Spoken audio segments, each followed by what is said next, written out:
साल 1964 में एक फिल्म आई थी संगम।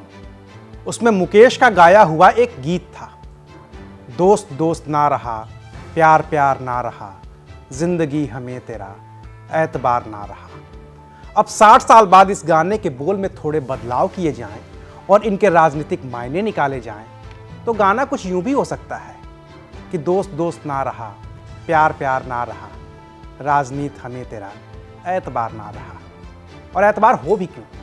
चुनाव जीतने के लिए नए नए दोस्त बनते हैं, नए नए गठबंधन बनते हैं और चुनाव खत्म होते ही दोस्ती खत्म, गठबंधन खत्म, सब कुछ खत्म। और इसके सबसे हालिया उदाहरण हैं राहुल गांधी, जिन्होंने लोकसभा चुनाव से ठीक पहले विपक्षी पार्टियों का गठबंधन बनाया, इंडिया नाम दिया गया। और जब लोकसभा का चुनाव खत्म हो गया, विधानसभा के भी चुनाव खत्म हो गए, तो ऐसा लगता है कि अब इंडिया का मतलब सिर्फ और सिर्फ कांग्रेस है, जिसमें कंधा समाजवादी पार्टी के मुखिया अखिलेश यादव का ही लगा हुआ है। नमस्कार, मैं हूं अविनाश और आप देख रहे हैं एबीपी लाइव। लोकसभा चुनाव के खात्मे के बाद इंडिया ने बीजेपी को 240 पर समेट तो दिया, लेकिन लगातार तीसरी बार मोदी सरकार बनाने से रोक नहीं पाए। तो सबसे पहले अलगाव की घोषणा की आम आदमी पार्टी ने, जिसने हरियाणा में अकेले ही विधानसभा चुनाव लड़ने का ऐलान कर दिया। आम आदमी पार्टी ने प्रेस कॉन्फ्रेंस भी कर दी, हरियाणा के लिए केजरीवाल की गारंटी भी गिना दी, केजरीवाल को हरियाणा का लाल भी बता दिया और उतर गए चुनावी समर में। तो हमारी पार्टी ने फैसला किया है कि आने वाले दिनों में हरियाणा में इलेक्शन आ रही है, तो आम आदमी पार्टी पूरी ताकत से हरियाणा की इलेक्शन लड़ेगी, विधानसभा की। क्योंकि दिल्ली में हमारी सरकार है, पंजाब में हमारी सरकार है, आधा हरियाणा पंजाब से टच करता है, आधा हरियाणा दिल्ली से टच करता है। लेकिन चुनाव करीब आए तो राहुल गांधी ने कोशिश की कि आपके साथ फिर से गठबंधन हो जाए। रोड़ा बने राहुल के ही लोग, भूपिंदर सिंह हुड्डा से लेकर कुमारी शैलजा और सुरजेवाला तक, और गठबंधन नहीं हुआ। नतीजा, आम आदमी पार्टी तो हरियाणा में डूबी ही डूबी, कांग्रेस को भी इतना नुकसान पहुंचा दिया कि सरकार ना बन पाए। लेकिन ये तो विधानसभा चुनाव से पहले की बात है। चुनाव के बाद राहुल गांधी के साथ और बड़ा खेल हो गया है, और यह खेल हुआ है जम्मू कश्मीर में, जहां कांग्रेस ने नेशनल कॉन्फ्रेंस के साथ मिलकर विधानसभा का चुनाव लड़ा था। दोनों ने मिलकर जीत भी हासिल की है, लेकिन जहां नेशनल कॉन्फ्रेंस को कुल 42 सीटों पर जीत मिली है, वहीं कांग्रेस सिर्फ 6 पर सिमट गई है। अब यूं तो गठबंधन का तकाजा, दोस्ती का तकाजा यही कहता है कि नेशनल कॉन्फ्रेंस और कांग्रेस मिलकर सरकार बना ले, लेकिन शायद यही राजनीति है। और तभी तो उमर अब्दुल्ला ने कहा कि कांग्रेस को आत्ममंथन करना चाहिए कि उनके साथ हुआ क्या। मैं जहाँ तक कांग्रेस को जानता हूँ, वो खुद इन नतीजों से खुश नहीं होंगे। जम्मू कश्मीर के जो नतीजे रहे वो तो रहे, हरियाणा के नतीजे मुझे लगता है उनके लिए और ज़्यादा एक झटका लगा इससे।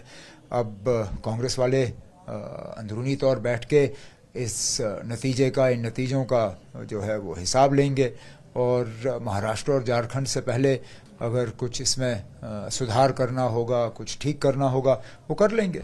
लेकिन उमर अब्दुल्ला जिस दिन ये बात कह रहे थे, वो नतीजों का दिन था, और उमर अब्दुल्ला के पास उस दिन बहुमत नहीं था, तो उन्हें कांग्रेस की दरकार थी, लिहाजा सुर नरम थे।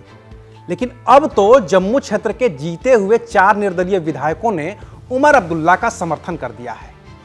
आम आदमी पार्टी के भी इकलौते विधायक ने उमर अब्दुल्ला का साथ देने का फैसला कर लिया है। और ऐसे में उमर अब्दुल्ला के लिए कांग्रेस के जीते हुए 6 विधायकों से ज्यादा 4 निर्दलीय विधायक काम के हैं, क्योंकि ये सब के सब जम्मू रीजन के हैं, ताकि बैलेंस बना रहे।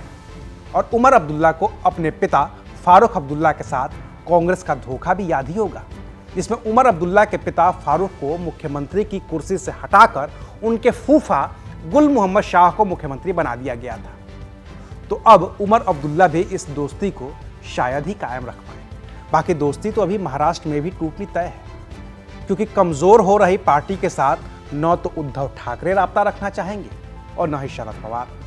तभी तो बगावत के सुर इस महाविकास आघाड़ी में भी उठने शुरू हो गए हैं, जिनके निशाने पर सिर्फ और सिर्फ कांग्रेस और राहुल गांधी हैं। हरियाणा में इंडिया गठबंधन नहीं बन पाया क्योंकि वहां कांग्रेस को लगता था कि बस हम अपने ताकत पर, अपने बलबूते पर जीतेंगे तो सत्ता में और कोई भागीदार नहीं चाहिए। तो हमारे जो मित्र है हुड्डा जी या कांग्रेस के नेता है, उनको लगा कि हम ही जीतेंगे।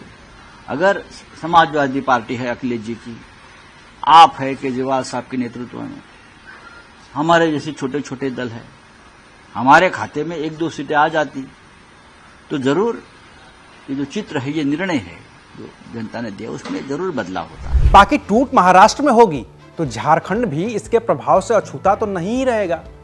हेमंत सोरेन के सामने सरकार बचाने की चुनौती है और इस चुनौती में वो एक और कमजोर पार्टी को साथ लेकर और भी ज्यादा कमजोर तो नहीं होना चाहेंगे। उनका कोई बयान आया नहीं अभी तक, लेकिन कांग्रेस का रवैया यही रहा तो झारखंड में भी राहुल गांधी को नुकसान होना तय है। बाकी दिल्ली तो है ही अगले साल, और जब हरियाणा में आम आदमी पार्टी की जमीन नहीं है और वहां भी वो कांग्रेस के साथ गठबंधन नहीं कर पाई, तो लोकसभा चुनाव में कांग्रेस के साथ गठबंधन का हश्र देख चुकी आम आदमी पार्टी दिल्ली की सत्ता में होने के बावजूद, दिल्ली में मजबूत होने के बावजूद कांग्रेस के साथ गठबंधन करेगी, इसमें भी तो शंका है ही। देखिए, मैं इस देश के तमाम चुनावों को 2 भाग में बांट के देखने का प्रयास कर रहा हूं। पहली कैटेगरी के चुनाव वो हैं जहां पर जो लोकल रीजनल पार्टीज हैं, स्थानीय राजनीतिक दल हैं, वो अपने बलबूते भाजपा को हराने के लिए सक्षम है। एक दूसरी कैटेगरी के चुनाव हैं जहां पर कांग्रेस पार्टी सीधी टक्कर में भाजपा के सामने कमजोर पड़ जाती है और भाजपा को नहीं हरा पाती। आम आदमी पार्टी की दिल्ली इकाई का चुनाव या दिल्ली चुनाव पहली कैटेगरी में आता है, जहां आम आदमी पार्टी पूरी तरीके से अपने बलबूते भाजपा को हराने के लिए सक्षम भी है, हराती आई भी है, लगातार हराती आई है। मुझे लगता नहीं कि दिल्ली में गठबंधन की कोई आवश्यकता आम आदमी पार्टी को है भाजपा को हराने की। और जब इतने दोस्त छूटेंगे तो क्या 2025 में बिहार में होने वाले विधानसभा चुनाव के दौरान तेजस्वी यादव राहुल गांधी के सारथी बने रहेंगे? ये अपने आप में बड़ा सवाल है, लेकिन इसके जवाब के हासिल होने में थोड़ा वक्त है, तो अभी कुछ भी कहने में जल्दबाजी होगी।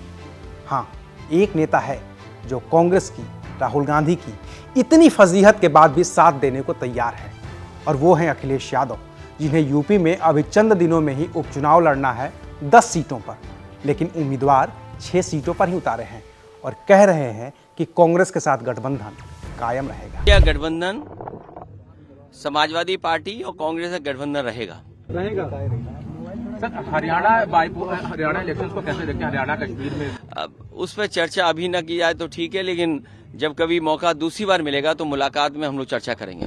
लेकिन इस गठबंधन के बावजूद इतना तो तय है कि राहुल गांधी से अभी और भी दोस्त बिछड़ेंगे बारी बारी, और इस गाढ़े वक्त में कांग्रेस को नए दोस्त मिलना लगभग नामुमकिन है। अभी के लिए शुक्रिया। आप देख रहे थे एबीपी लाइव।